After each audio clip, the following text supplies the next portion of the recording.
आपका काम अपना व्यू रखना, तभी तो पब्लिक जानेगी। प्रशासन के पास भी अगर कोई देखेगा इस वीडियो को तो उसको समझेगा, पूछेगा। हम किनारे बोल के क्या करेंगे? हम लोग बाइट देने वाले नहीं है। मैं खुद ही भाजपा मीडिया प्रभारी हूँ। जानता हूँ मैं, अजमेर अली आपका नाम है ना, जानता हूँ मैं बाइट नहीं देता हूँ अपने सरकार के खिलाफ। देखिए, सरकार कोई नहीं होता, कोई खिलाफ नहीं होता हमारा। आप जब मीडिया प्रभारी हैं तो आप खुद समझते हैं कि जब आप मीडिया काम करेंगे ना तो आप किसी पार्टी के नेता नहीं बनेंगे। आपको जो पब्लिक बोलेगी उसको दिखलाना होगा। हम भी किसी का पार्टी के समर्थक होंगे, हम भी किसी को वोट देते होंगे, लेकिन बेहतर है, अच्छी है, बहुत शानदार है। जो भी विकास से चल रही है बहुत अच्छा चल रहा है। जो भी है मान के चलिए 100 में 40 लोग विरोधी हैं, 60% अच्छे हैं। इस तरह से हर पार्टियों में है। इस तरह देखा जाए तो बहुत लोग हैं, हर पार्टियों में 2-4 लोग खिलाफ हैं। यह पार्टी जितनी मतलब इम्पोर्टेंट देखा जाए तो सबसे अच्छी है, सबसे बेहतर है। अभी जो 7 संसदीय विधानसभा उपचुनाव होने वाले हैं उत्तर प्रदेश में, तो इसमें जैसे 13 तारीख का था डेट, अब हटा करके 20 तारीख कर दिया गया है। तो अखिलेश यादव जी ये कह रहे हैं कि बीजेपी डर गई है। इसलिए डर गई है कि जो लोग बाहर से घर आए हैं तो उनका जो वोट पड़ेगा वो सारा समाजवादी में पड़ेगा। ठीक, तो इस पे क्या कहना चाहते हैं? क्या लोग कोई समझता है कि कौन किस वोट देगा? ये गलत है। समाजवादी सपा सरकार में जितना गुंडा राज भ्रष्टाचार था उतना इस सरकार में नहीं है। यह गलत है। जो भी कह रहा है यह बिल्कुल गलत कह रहा है। अभी यहीं पे बात हुआ, लोग कह रहे हैं कि सरकार गलत बुलडोजर चला रही है।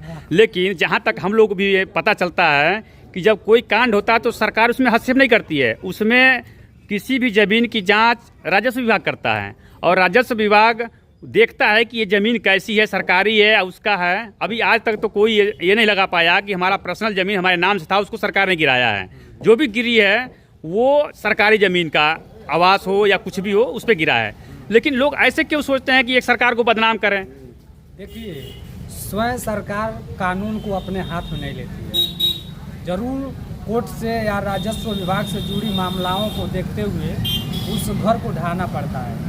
आप चाहे हम चाहे कोई भी हो, स्वयं कानून को अपने हाथ में कोई नहीं लेता। नहीं, जैसे गवर्नमेंट सरकार है, जो भी सत्ताएं हैं अपने करीबे अनुसार उसको ढावाता है। अब स्वयं आप अपने हाथ में कानून नहीं लेंगे तो जो भी काम करता है राजस्व विभाग अपने कानून दरमियान करता है। जो भी बातें कह रहा है कि मतलब सत्ता अनुसार सत्ता के अभावित में घर ढावाते हैं लोग, गलत है और सरकारें पे दाग लगाई जा रही है। और ये सरकार विकास के मुद्दे पे कितना सफल रही है? बहुत सफल है भाई, उसी तरह आप देख लीजिए, बहुत सफल है। नहीं, हम तो देखते हैं, हम तो जनता के व्यू रखेंगे। आप 100 आदमियों से बाइट लेंगे तो 100 में से 30% सरकार के खिलाफ रहेंगे लोग, 70% सरकार के पक्ष में रहेंगे लोग। अब सपा सरकार आएगा उसमें आप बाइट लेंगे तो उसमें भी परिवर्तन होगा, उसमें भी 70% उसके पक्ष के रहेंगे, 20% विपक्ष रहेंगे। इस तरह से सत्ता के अनुसार लोग भी थोड़ा सा परिवर्तन। देखिए, गन्ने की बात हुई, मूल्य की बात हुई, तो जब मुलायम सिंह की सरकार थी तो उस समय 280 रुपये गन्ने का रेट था, जिसमें उसमें डीफर चालू किए थे।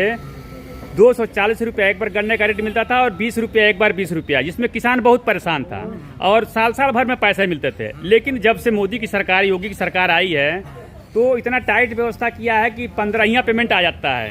तो क्या किसान 15वां पेमेंट से खुश है या दुख है, या जो 2 साल 1 साल पे पैसे मिलते थे उससे खुश थी?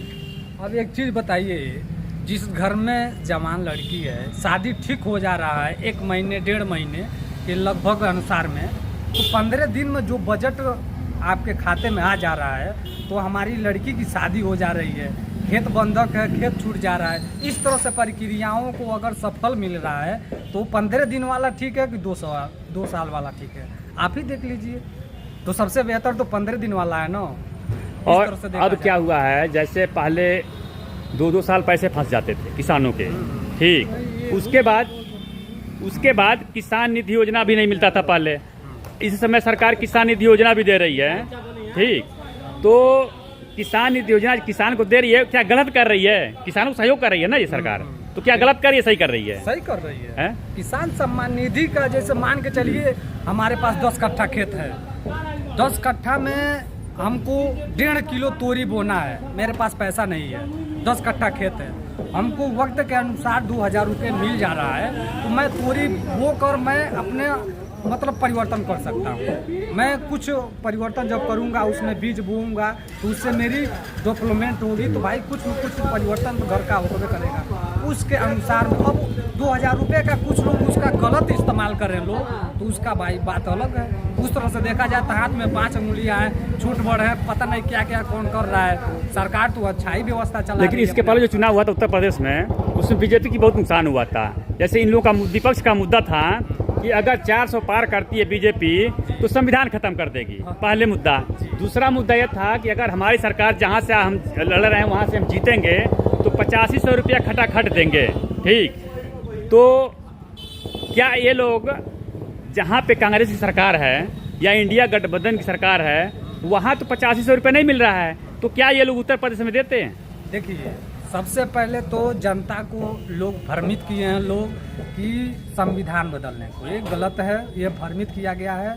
और डॉक्टर भीमराव अम्बेडकर को, चाहे कोई भी सत्ता हो, डॉक्टर भीमराव अम्बेडकर को कल भी भारत के रत्न बोला जाता था, आज भी बोला जाता है और कल भी बोला जाएगा। वो हमारे भारत के रत्न है। डॉक्टर भीमराव अम्बेडकर को मेरी सादर नमन है।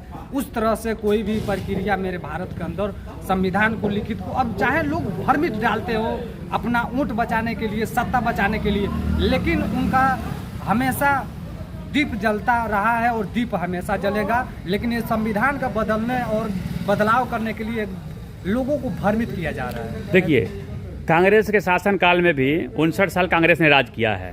59 साल में लमसम 40 बार से ज़्यादा संशोधन कांग्रेस ने किया है। ठीक, तो कांग्रेस यही मुद्दा लेके आई थी कि बीजेपी 400 पार करेगी तो संविधान बदल देगी। तो संविधान कभी बदला जा सकता है क्या? नहीं नहीं नहीं, ये गलत है सर, ये गलत है। जो कह रहा है कि संविधान बदलने के लिए सर, ये गलत है। लोगों को सिर्फ कह तो रहे हैं, जैसे ऊँट अपना ऊँट बैकिंग करने के लिए अब पता नहीं क्या क्या मुद्दाएं अपना करते हैं लोग। अब जैसे लोगों को भ्रमित किया जा रहा है कि देखिए अब संविधान बदल रहा है, आप पिछड़े वर्ग के हैं तो आपको व्यवस्थाएं नहीं मिलेगी, ये सब भ्रमित किया जा रहा है वोट बैंकिंग के लिए। लेकिन जब ये लोग चुनाव जीत गए, जहाँ जहाँ से कहे थे, रायबरेली कई जगह चुनाव जीतिया, गठिया गठबंधन, आज जब ये लोग 8500 रुपये की बात किए थे तो वहाँ जीतने के बाद महिलाएं बहुत भीड़ लगाई ऑफिस में। ये लोग ऑफिस छोड़ के भाग गए। तो क्या 2027 में जब ये लोग आएंगे मैदान में तो इन लोगों का कौन सा मुद्दा रहेगा? क्योंकि इस मुद्दे में तो ये लोग हो गए फेल, जीते और नहीं दिए 1 रुपया। तो 2027 में इंडिया गठबंधन का क्या मुद्दा रहेगा, पहला सवाल। दूसरा सवाल ये है कि जो 9 जगह उपचुनाव होने वाले हैं, तो इसमें राहुल गांधी जी 5 सीट मांगे थे अखिलेश यादव जी से, लेकिन उन्होंने कहा कि मैं 2 सीट दूंगा।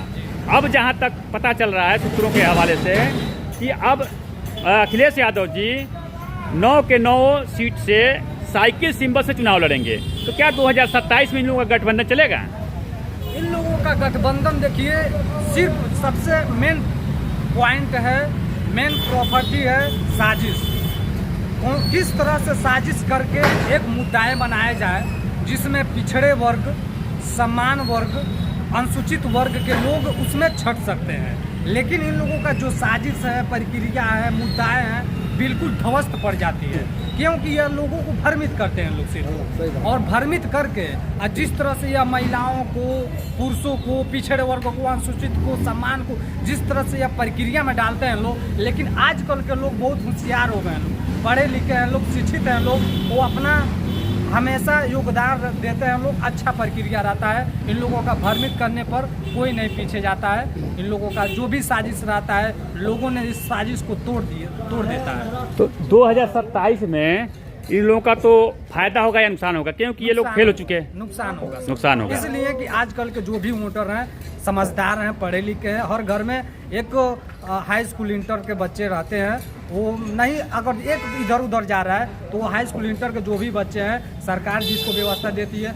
वो अपने जगह पर व्यवस्थित कर देती है, परिवर्तन कर देता है। इन लोगों के बातें में, मुद्दाओं में, साजिश में और भ्रमित में कोई नहीं जाता है। लास्ट दौर में अपने जगह पे सभी लोग एकत्रित हो जाते हैं लोग और भारतीय जनता पार्टी की सरकार बनाते हैं। तो आप बीजेपी से खुश हैं? जी जी, बिल्कुल खुश हैं। और एक और सवाल है कि ये लोग एक और मुद्दा लेकर आए थे कि जब से बीजेपी शासन आया है तब से महंगाई चरम सीमा पे है।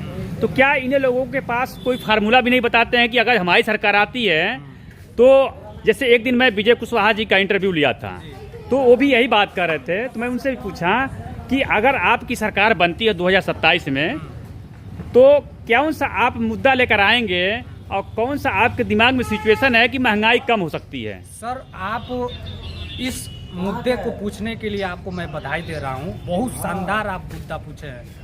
जो लोग महंगाई के विषय में बात करते हैं, उन लोगों से ये पूछिए, पहले के फिसाल्टी में आज के फिसाल्टी में परिवर्तन नहीं हुआ है।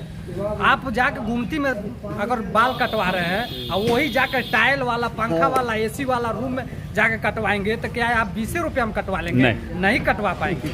आपको जब सरकार फिसाल्टी देगी तो आपको थोड़ी सी महंगाई सहनी पड़ेगी सर, चाहे कोई भी हो। तो मैं उनसे एक सवाल और कहा था कि बताइए 2013 में कांग्रेस की सरकार उसके पहले थी, तो इसके पहले आपके गांव में कितनी गाड़ियां थी? और 2013 के बाद जब बीजेपी की शासन आई है, तो अपने गांव में देख लीजिए कितनी गाड़ियां हैं, कितना मोबाइल है, कितने मकान बने, कितने शौचालय बने, कितने आवास बने। तो क्या इस सरकार में जितने काम हुए हैं 9 साल में, जैसे एयरपोर्ट हुआ, दूना काम हुआ, जैसे हॉस्पिटल हुआ, हर क्षेत्र में सरकार काम किया है। इतना ही नहीं, अभी कुछ दिन पहले इस रिपोर्ट आया है कि लमसम 200 टन सोना जो कांग्रेस ने गिरवी रखा था विदेश में, मोदी जी छुड़ा करके लाए हैं। तो वो इस बात का जवाब नहीं दे पाए, कहते ये हमारा काम नहीं है, ये शीर्ष नेताओं का काम है। इसी पे वो चुप हो गए। तो इस पे आप क्या बताना चाहेंगे? देखिए, पहले के तौर में आप देखेंगे तो जिस गांव में 5 गाड़ियां रहती थी, आज उस गांव में 500 गाड़ियां हैं लगभग के अनुसार में। इस तरह से हर एक चीज़ का बिक्री का उद्योग ज़्यादा बढ़ गया है, हर एक चीज़ का फिसाल्टी भी बढ़ गई है, हर एक चीज़ का पैदावार भी ज़्यादा हो गया है। इस तरह से देखा जाए तो हर एक चीज़ का मुद्दा है बहुत उपद्रव हो गया है।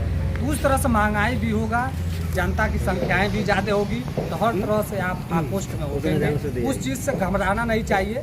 फिसाल्टी होगी तो महंगाई होगी। तो 2027 में किसकी सरकार बनेगी? भारतीय जनता पार्टी बनेगी। आप 2027 में किसी सरकार चाहते हैं? पार्टी बनेगी। और आप किसका चाहते हैं? पहले वो बजट वाला बीजेपी। सरकार। ठीक।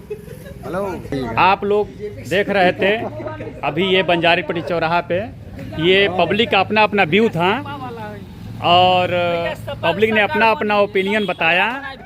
उसके बाद फिर हर किसी से बात पूछी गई, सबने अपना अपना व्यू रखा। और मैं इसी के साथ मैं दिलीप कुमार कुशवाहा आपका अपना न्यूज के माध्यम से आप सभी को धन्यवाद करना चाहता हूँ। जो इसे लिखाया था तब से